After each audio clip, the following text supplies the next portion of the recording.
Hi everyone, this is Tanya with Flying Dog Studio. Thank you so much for joining me as we do kind of a little mixed media piece here. We're going to have some watercolor, both colored pencil watercolors and regular pan watercolors, and some Caran Neocolor IIs. I'm going to add in some gouache, and then finally a fountain pen. So, with all of that being said, and I have my piece taped up with some washi tape, let's take a look at the supplies.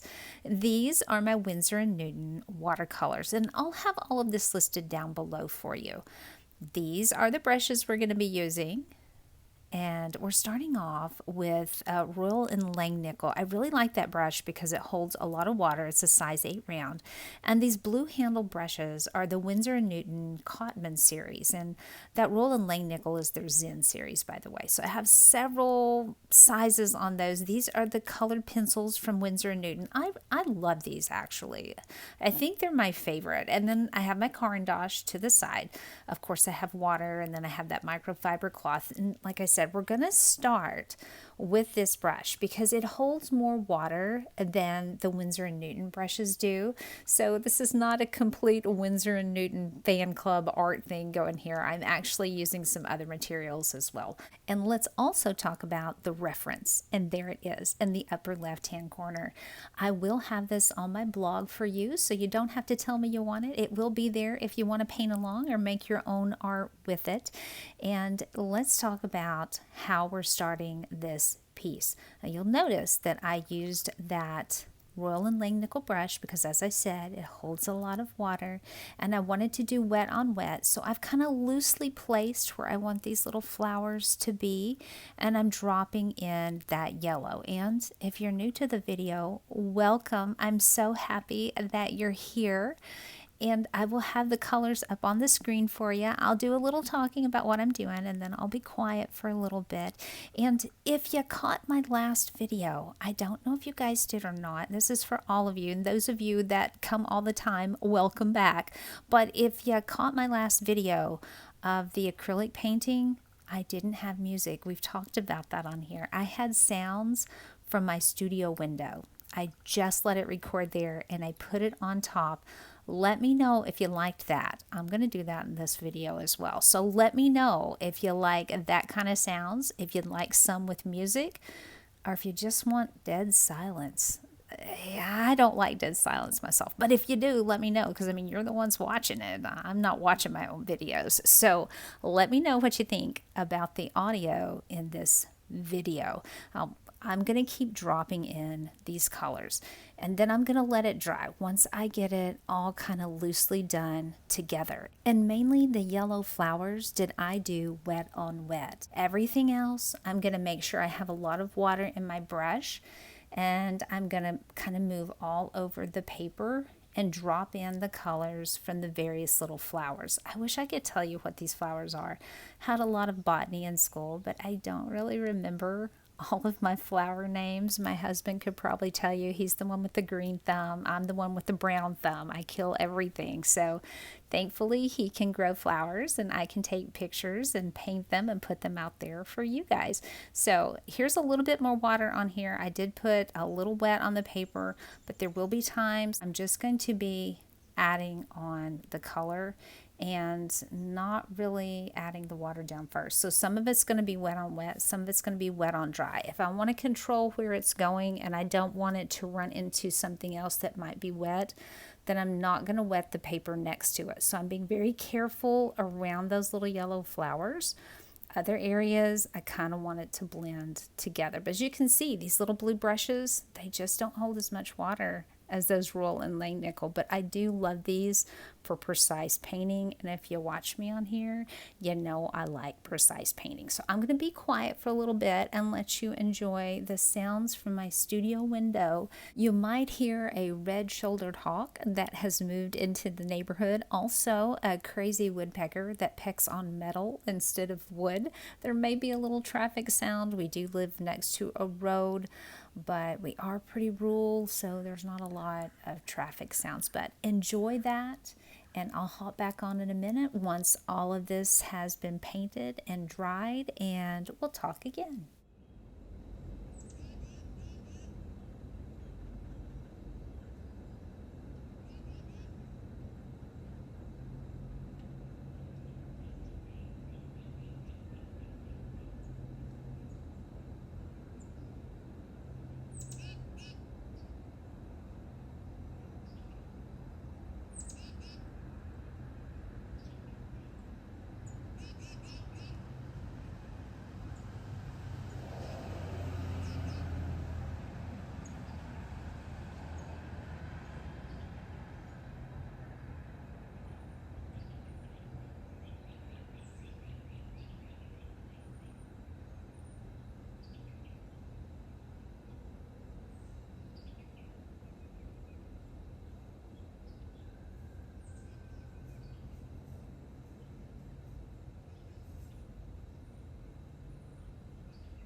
I'm almost finished adding the pan watercolor, and you could leave it like this if you wanted to actually, but again, I wanted to experiment, add some more things on here. So we are going to do some of the Caran Neocolor II. I have white and orange, and I always use this, and this is my umber. I always like to have that to make colors a little bit darker. We have purple violet, and this is a beautiful color. This is carmine. And I love this one as well, ochre. I use that a lot in landscapes. Golden yellow, and then finally yellow green. And I'm going to put these on to some areas to brighten up and some areas to darken up. And then we will bring out those Winsor & Newton watercolor pencils to kind of refine some of the shapes in the area. But again, with this, very loose. I'm not concerned about getting all of the details. I'm basically looking at blocks of color. And I have swatched all of these colors out ahead of time. I'll put some of those videos down below for you in case you don't want to do that for yourself. If you decide you want some of these, I do recommend it though, so you know how they work together. But if you're just curious as to how they mix, you can take a look at the videos that I'm going to link below. But I do recommend that you do this on your own. So that's the process here.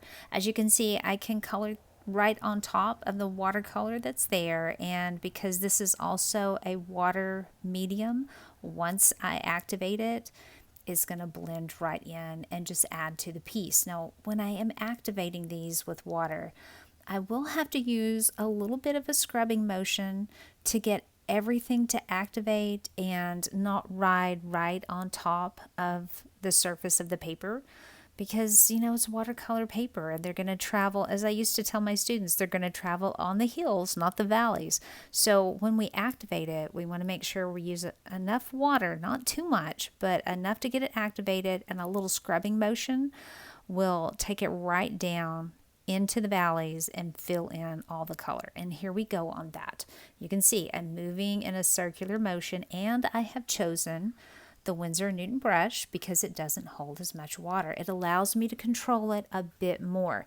I could do this with the roll and lane nickel, but if I'm doing small areas like this and I don't want everything to run together, it's just a better choice to use the Winsor & Newton because they don't hold as much water. And as you can see, I forgot some areas. And remember, if you're going to be switching back and forth from one color to a next, it's always good to rinse your brush. And as you see, I have my little microfiber cloth there so I can tap it and get excess water off. Unfortunately, when I am working like this, I will dip it a little too far down in and get that up on the rest, the water up on the rest of the paintbrush, and I have to make sure that doesn't drip. I'm terrible about that. Do you guys do that? Do you ever drip water on your watercolor painting and have big blobs on there? Because I do that quite often. I try to edit those out so you don't see them, but it really happens with me. So this is my process here. And then we're going to let it dry completely because I'm going to come back and do a little loose drawing on top with my fountain pen. So hang on for that.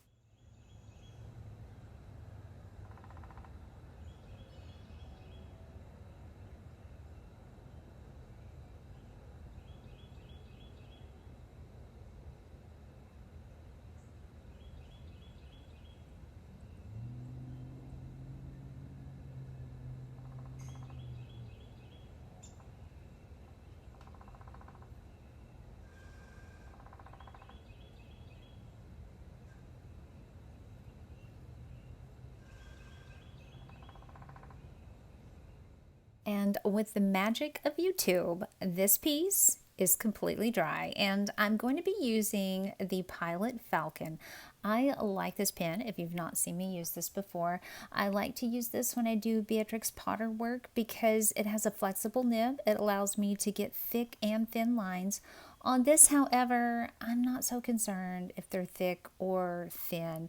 I'm just loosely drawing kind of a general shape of the flower. And again, I would not have to have done this. I could have left the piece as it was and not do anything else on it. And I think that's the beauty of this type of art. If you're working on it, if it feels right, leave it. But if you're like me and you want to do just a little bit more and see how far you can push it before you say, Oh man, I wish I had stopped before I put that on there. Oh, then just keep going. So I decided I want to do a little loose drawing on these. And most of the time, if you've watched my stuff, you know I draw first and then I put watercolor on afterwards. And somebody asked me just this past week, and I already had this piece done, but they asked, do you have to ink first and then watercolor? Why do you do it that way? It's just kind of a preference thing. I knew that I already had this piece coming up. So hopefully you're watching and you can see, no, you can actually put the color down first and then you can ink things. And you can draw it out with pencil and then put the watercolor on and then ink everything if you want to. Many times though, when I'm putting the ink down first, I've pre-drawn stuff. Well, I say that's true, but I do have some pieces coming up, a new series coming up that is going to take a look at how you can use gouache to bring the light out on pieces. And with those, I just do free draw with my fountain pen, the one that you're seeing here. But in this one, I'm not going to be doing the thick and thin lines. It's just going to be the light basic shape. I know where the stems are. I'm adding in a few leaves here and there. And if you look at the reference piece, you'll see that I'm not following it exactly. And again, that's okay. If you're going to do this, do it the way you want to. Now, let's bring in the watercolor pencils. I have wood green, warm gray 5, apricot, lush green, and turquoise. And I'm using these to refine the color shapes. I'm going to add a little dark. It needed some dark areas, and I wanted to bring out some of those earthy greens that were in there. And then I wanted the turquoise to give something a little bit unexpected. So you're going to see me use that. I believe I use it in the upper right hand corner of this piece, and that was not in the actual reference photo, but I kind of wanted to add something a little bit different. You can't see sky in the photo. You just see a little bit of the ground background. So that's what we're working with on this. I'm going to be quiet again, let you enjoy the sounds of my studio, and I'll hop back on when we get to the end.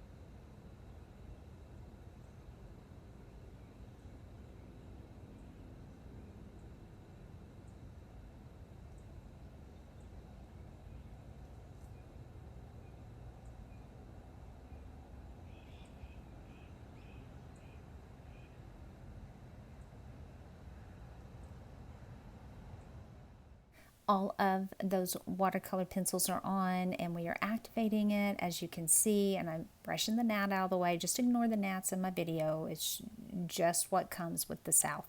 But I am activating all of the watercolors on this, and you can see I use the same motion with this as I do with the Caran, kind of a circular motion, trying to push it down into those valleys. Now again, this was another stage. I could have left it with the rough coloring, and there are some artists that like to do that, and they'll only add just a little bit of water because they want that texture of the color strokes on there from just coloring it like a color pencil. For this, I really didn't want that. I wanted it to all blend in. And this really allowed me to get the darker colors in there. However, there were a few light pieces, and this is my Winsor & Newton gouache, and this is the white. And if you're a little squeamish about painting out of the tube, then you might want to turn your heads, because that's what I'm doing here. My brush has a little bit of water on it. I didn't want to grab out a palette or anything. I needed some light areas. There were some little, I don't know, little flower type grass in there. coming up between these flowers, and so I'm just kind of adding that in as a little bit of a highlight. So if you have made it to the end of the video, and we're almost done here, thank you so much. I appreciate your guys being here. It always makes me happy when you're here. Tell me where you're from, because you people are from everywhere all over the world. Tell me where you're from, and let me know if you're going to follow along with this, and if you like having these out there, these references on my blog, and I'll have that link to my blog listed below. But thank you so much for being here. As I said, I have a new series that I'm going to start, and I'm going to be revisiting some of my other series. I hope you'll join me for that, my friends. But until then, I'll see you in the next one.